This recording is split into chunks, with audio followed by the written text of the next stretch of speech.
आज कहानी में हम बात करने वाले हैं मुख्तार अंसारी की।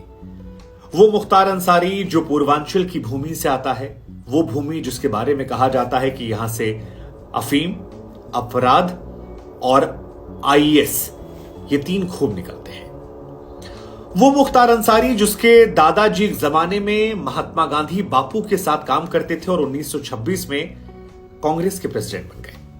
वो मुख्तार अंसारी जिसके नाना को महावीर चक्र मिला क्योंकि 1947 में उन्होंने युद्ध में ऐसी वीरता दिखाई थी जिसकी मिसाल आज भी दी जाती है। वो मुख्तार अंसारी जिसके चाचा देश के उपराष्ट्रपति बने। वो मुख्तार अंसारी जो खुद 5 बार लगातार विधायक बना, 3 बार जेल में रहकर बना। वो मुख्तार अंसारी जिसके बड़े भाई अफजाल अंसारी ने कई बार चुनाव जीता। वो मुख्तार अंसारी जिसका छोटा भाई भी लगातार चुनाव जीता। वो मुख्तार अंसारी जिसका एक बेटा शूटर है। वो मुख्तार अंसारी जिस पर हत्या की कोशिश करने, दंगा फैलाने, हथियारों के जरिए डर का माहौल बनाने, सरकारी कामकाज में बाधा डालने और ऐसे बहुतेरे आरोप लगे हुए हैं। वो मुख्तार अंसारी जिसने बीजेपी के विधायक कृष्णनंद राय को दिन दहाड़े गोलियों से भुनवा दिया था। सिर्फ उन्हें नहीं, उनके साथ 6 और लोगों को 500 गोलियां मार के भुनवा दिया था। लेकिन सवाल यह है कि आज मुख्तार अंसारी का हम जिक्र क्यों कर रहे हैं? तो हम आपको जानकारी के लिए बता दें कि मुख्तार अंसारी का जिक्र इसलिए हो रहा है क्योंकि मुख्तार अंसारी की पेशी है 29 अप्रैल को गाजीपुर में। मुख्तार अंसारी जिसे पंजाब जेल में सारे ऐशो-आराम मिले, जिसकी वजह से अब तमाम अधिकारियों पर पंजाब में कार्रवाई हो रही है क्योंकि उन्होंने मुख्तार को राजपाट वाली जिंदगी वहां दे दी। वो मुख्तार अंसारी जो फिलहाल बांदा जेल में है। वो मुख्तार अंसारी जिसे पेशी के दौरान अपनी हत्या का डर सता रहा है। वो मुख्तार अंसारी जिस पर योगी सरकार ने जब एक लिस्ट बनाई 60 अपराधियों की तो उसमें उसका भी नाम निकल कर आता है। लेकिन सवाल यह है कि मुख्तार क्या यही वजह से चर्चा में है? तो जवाब है नहीं। मुख्तार अंसारी की पत्नी पर 50,000 रुपए का इनाम घोषित कर दिया गया, उसे भगौड़ा घोषित कर दिया गया है। मुख्तार अंसारी का परिवार यूं तो एक ऐसे राजनीतिक परिवार से आता है जिसका बड़ा मान सम्मान है। जैसा हमने आपको बताया कि नाना फौज में थे, दादाजी जो थे वो कांग्रेस के प्रेसिडेंट रह चुके हैं, महात्मा गांधी के साथ काम किया है। पिता की बात करेंगे तो एक साफ सुथरी छवि वाले कम्युनिस्ट पार्टी के नेता थे। खुद इसने बहुजन समाज पार्टी से शुरुआत करी। लेकिन कृष्णानंद राय हत्याकांड जहां पर गोलियों की बौछार हो गई थी और इसने एक बड़ी मैसेजिंग दी थी, उस घटना ने सब कुछ बदल दिया। और यह घटना अतीक और इस व्यक्ति मुख्तार में काफी सिमिलरिटीज पैदा करती है। दोनों की छवि जो है वो कुछ लोगों के लिए रॉबिन हुड तो बाकी लोगों के लिए माफिया। मुख्तार के परिवार के बारे में आपको विस्तृत जानकारी हम दें उससे पहले यह मामला आपको बता देते हैं कृष्णानंद राय हत्याकांड का। दरअसल मुख्तार और अतीक में जो सबसे बड़ी सिमिलैरिटी है वो है अहम की, ईगो की। हमारी जगह पर तुम कैसे चुनाव जीत सकते हो, और यही देखने को मिला। मुख्तार अंसारी की गाजीपुर में जो पारंपरिक सीट है जहां पर उसका भाई लगातार 1986 से चुनाव जीत रहा था, साल 2002 में वहां पर चुनाव जीत जाते हैं बीजेपी से कृष्णनंद राय। और यह बात मुख्तार को नागवार गुजर जाती है, कुछ उसी तरह से जैसे अतीक अहमद को नागवार गुजरी थी जब उसके भाई अशद जो भी उनका नाम था, उनको हरा दिया था राजू पाल ने। यहां पर कृष्णानंद राय ने हराया। फिर कहा जाता है कृष्णानंद राय जो उस दौर में एक बाहुबली के बड़े करीबी थे, उस बाहुबली के साथ मिलकर उन्होंने वो चुनाव जीता था। वो अतीक पर एक हमला करते हैं और अतीक बच जाता है।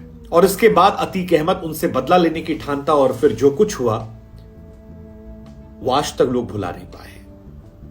लोग उस सदमे से उबर नहीं पाए हैं।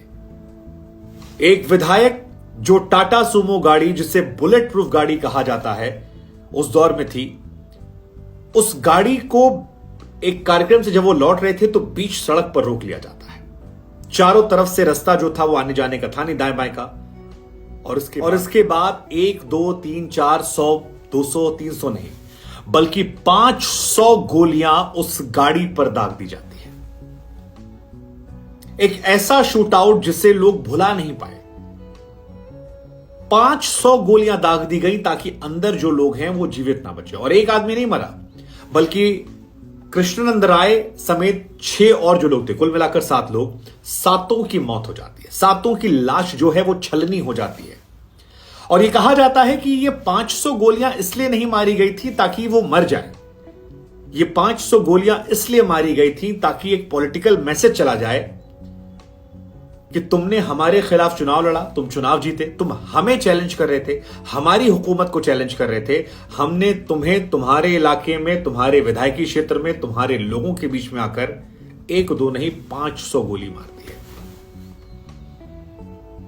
गाजीपुर की मोहम्मदाबाद विधानसभा सीट कृष्णनंद राय जीते थे। 1986 से वो सीट अफजाल अंसारी के पास थी। पहली बार वो चुनाव हारा था, 3 साल हुए थे और 3 साल बाद ये हत्याकांड को अंजाम दिया था। और ये वही साल था जब अतीक अहमद ने उधर राजू पाल की हत्या करवाई थी। उसमें भी वजह वही थी, उसके भाई को राजू पाल ने चुनाव हरा दिया था। इस बात को अतीक बर्दाश्त नहीं कर पाया और अतीक ने फिर राजू पाल की सरेआम हत्या करवा दी। और यहां मुख्तार ने, तारीख 29 नवंबर थी, उस वक्त मुख्तार अंसारी जो हैं वो जेल के अंदर थे और इनका एक टॉप शूटर हुआ करता था मुन्ना बजरंगी। जैसे अतीक के पास गुड्डू मुस्लिम है, ऐसे ही इनके पास मुन्ना बजरंगी हुआ करता था और मुन्ना बजरंगी की मदद से उस शूटआउट को अंजाम दिया गया। अतीक भी जेल में था जब उमेश पाल को मारा गया और मुख्तार अंसारी भी तब जेल में थे जब कृष्णानंद राय को मारा गया। कृष्णानंद राय के बारे में कहा जाता है कि उस दौर में मुख्तार के एक बहुत बड़े दुश्मन हुआ करते थे ब्रिजेश सिंह, उनकी मदद करते थे। ब्रिजेश सिंह बाहुबल में थे, कृष्णानंद राय सियासत में थे और दोनों के गठजोड़ ने मुख्तार की नींव हिलानी शुरू कर दी थी। मुख्तार ने उनको मरवाया।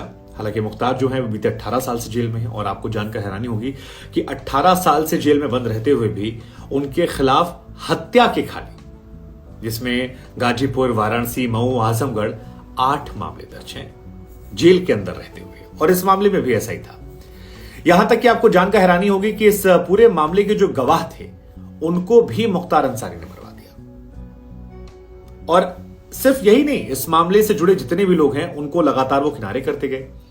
लेकिन अब इसी मामले को लेकर उनकी एक पेशी है, गैंगस्टर एक्ट उन पर लगा हुआ है और सबूतों के अभाव में हालांकि मुख्तार कई मामलों में बचे, लेकिन अब मुख्तार को अपने जीवन का डर सता रहा है। हालांकि अपराधियों का केवल 2 अंजाम होता है, या तो पुलिस मार देती है या उनकी बिरादरी कोई मार देता है।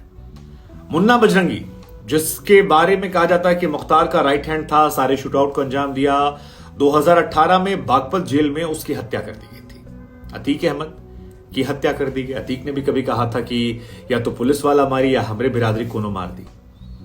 और वही घटना यहां भी देखने को मिली। हालांकि 2005 में मुख्तार ने एक और बड़ा कांड किया था, दंगे करवाने का। और भरत मिलाप चल रहा था, मऊ में दंगे हुए, तब एक वीडियो काफी वायरल हुआ था जहां मुख्तार अंसारी खुली जिप्सी में AK-47 लेकर लहराते हुए घूम रहे थे और दंगाग्रस्त इलाकों में घूमने की तस्वीरें आई।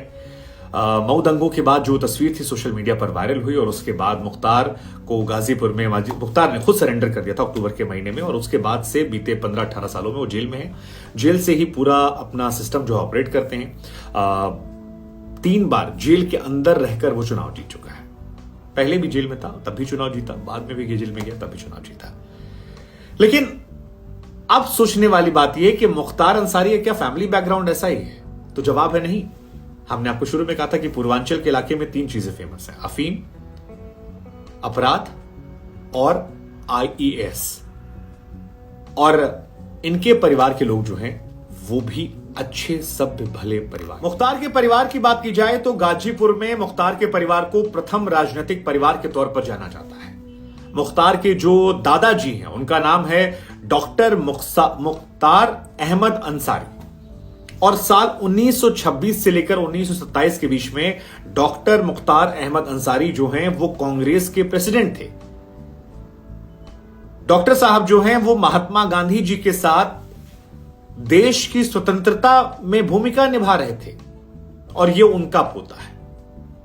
यही नहीं, इनके नाना जो हैं उनका नाम ब्रिगेडियर उस्मान है और साल 1947 में जो जंग हुई थी इनके नाना ने देश की तरफ से लड़ते हुए अपने प्राणों की आहुति दे दी थी और इसी वजह से उन्हें महावीर चक्र से नवाजा गया था। अब यह भी अपने आप में दिलचस्प है कि महावीर चक्र से उन्हें नवाजा गया जिसके नाती पर आज गैंगस्टर एक्ट लग रहा है, हत्या के आरोप लग रहे हैं, बहुतेरे मामले ऐसे निकलकर सामने आ रहे हैं। इनके परिवार की बात की जाए तो इनके पिताजी जो हैं उनका नाम सुभान अल्लाह अंसारी, और सुभान अल्लाह अंसारी साहब जो हैं वो कम्युनिस्ट बैकग्राउंड से आते थे, साफ सुथरी इमेज वाले थे। लूट मार घसोट उनके जीवन में नहीं रहा है। इनके 2 लड़के भी हैं, एक का नाम शायद उमर अंसारी है और दूसरा लड़का जो है उसका नाम है Abbas Ansari. Abbas short gun shooting के चैंपियन भी रह चुके हैं। अब्बास अंसारी ने साल 2017 में चुनाव भी लड़ा था। घोसी विधानसभा सीट से उन्होंने चुनाव लड़ा था और बहुजन समाज पार्टी के टिकट पर चुनाव लड़ा। 7000 वोटों से वो हार गए थे। इससे पहले हमने आपको बताया कि वो शॉटगन शूटिंग के चैंपियन रह चुके हैं। एक और बेटा है उमर अंसारी, जो फिलहाल बाहर पढ़ाई कर रहा है, लेकिन विधानसभा चुनाव जब हुए थे उस दौरान वो आया था और अपने पिता के लिए काफी प्रचार प्रसार भी उसने किया था। इनके जो भाई अफजाल हैं वो भी कई बार के विधायक रह चुके हैं। 2004 में वो सांसद भी बने थे। तो जिस परिवार में, अरे हाँ, इनके चाचा जी डॉक्टर हामिद अंसारी, कैसे भूल सकते हैं आप, वो भी इन्हीं के परिवार में है। अब ये बड़ा दिलचस्प है कि एक परिवार में महान लोग भी हैं और एक परिवार में ऐसे लोग भी हैं। इनकी पत्नी फरार है। आज इनके परिवार में अधिकतम लोगों पर मुकदमे दर्ज हैं और मुकदमे भी राजनीतिक मुकदमे अलग होते हैं। हत्या की कोशिश करने, दंगे भड़काने, हथियारों का इस्तेमाल करके लोगों को डराने, जमीन कब्जा करने, रेलवे टेंडर से लेकर तमाम टेंडर को हथियाने, मामले भी बहुत बड़े बड़े मामले हैं। इनकी पत्नी फरार चल रही हैं। बेटे पर भड़काऊ भाषण देने के आरोप लगे थे। सोचने वाली बात है, एक ही परिवार में इतने अलग अलग लोग क्यों, कैसे? अतीक अहमद ने पहली हत्याकांड को अंजाम दिया था साल 1989 में। मुख्तार अंसारी ने पहली हत्याकांड को अंजाम दिया था साल 1988 में। पहला केस जो दर्ज हुआ था वो मंडी परिषद की ठेकेदारी को लेकर सच्चिदानंद राय करके एक व्यक्ति थे जिनको मुख्तार ने मार दिया था। उस वक्त पहली बार मुख्तार अंसारी का नाम आपराधिक गतिविधियों में निकलकर सामने आया। इसके बाद त्रिभुवन सिंह नाम के एक व्यक्ति थे बनारस में, उनको इन्होंने मार दिया। त्रिभुवन सिंह जो थे वो उस वक्त एक और माफिया थे ब्रिजेश सिंह, उनके काफी करीबी थे। ब्रिजेश सिंह अभी भी हैं। मुख्तार और ब्रिजेश के बीच में लड़ाई जो थी वो ठेकेदारी को लेकर थी। ब्रिजेश गैंग ठेकेदारी पर कब्जा कर रहा था, मुख्तार वाले उससे वापस लेते थे। 18 साल से वो जेल में बंद है। हमने आपको पहले बताया कि 18 साल में 8 से 10 हत्या के मामले इन पर दर्ज हो गए हैं। हत्या के बाकी जो मामले हैं वो अलग है। कुल मिलाकर इन पर तकरीबन 61 केस दर्ज हुए थे और 18 केस जो हैं वो इन पर हत्या के हैं और 10 हत्या के प्रयास के हैं। तो 28 मामला जो है वो हत्या या हत्या से जुड़ा हुआ दर्ज है।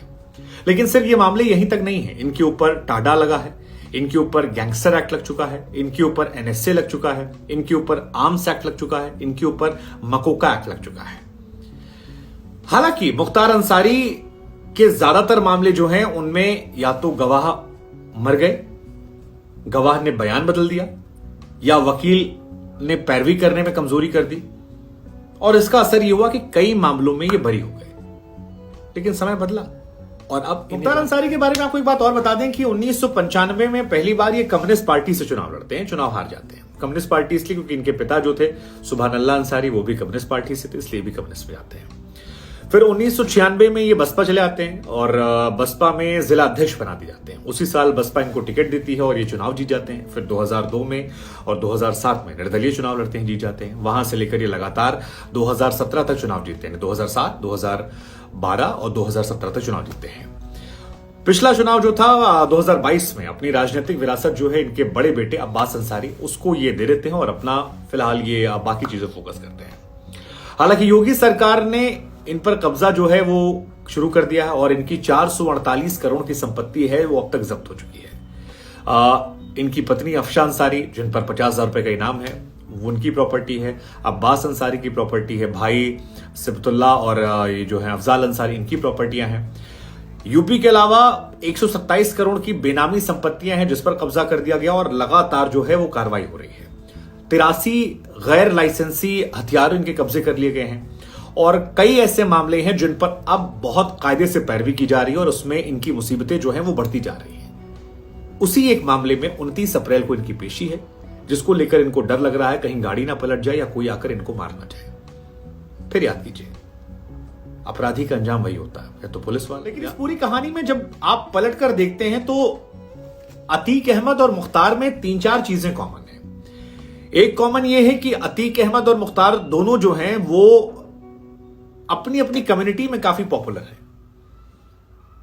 एक वर्ग उनको रॉबिन हुड का दर्जा देता है और दूसरा वर्ग जो है वो उनको अपराधी, माफिया, डकैत, अब तो इन पर टाडा वाडा भी लगा है, एनएसए लगा है, तो और बड़ी जो भी आप संज्ञा दे सकते हैं वो मानता है।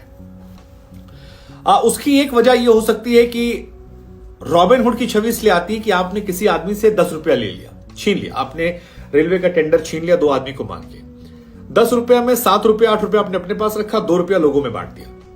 जिनको 2 रुपया दिया आपने वो तो आपके नाम का नारा लगा रहे हैं। ये एक बड़ा फैक्टर हो सकता है जो मुख्तार अंसारी और अतीक अहमद के केस में निकल कर आता है। दूसरा, आप दोनों ने जो राजनीतिक हत्याएं करवाई, चाहे उमेश पाल के पहले राजू पाल विधायक की हत्या हो या यहां कृष्णानंद राय विधायक की हत्या हो, दोनों ने जब अलग अलग पार्टियों में विधायक की हत्या करवाई तो उसका बदला दूसरी पार्टियों ने लिया। मायावती की सरकार आई तो उसने राजू पाल हत्याकांड को लेकर अतीक को ग्रिल किया था, और यहां बीजेपी की सरकार है तो कृष्णानंद राय हत्याकांड को लेकर मुख्तार को ग्रिल कर रही है। दोनों का राजनीतिक संरक्षण कम हुआ तो दोनों कमजोर हो गए और विधायक को मारने के चक्कर में परिवार फंस गया। और अब क्या होगा वहां? ये सारी कहानी सुनने के बाद, समझने के बाद हमें यह समझ में आता है कि बुरे काम का बुरा नतीजा।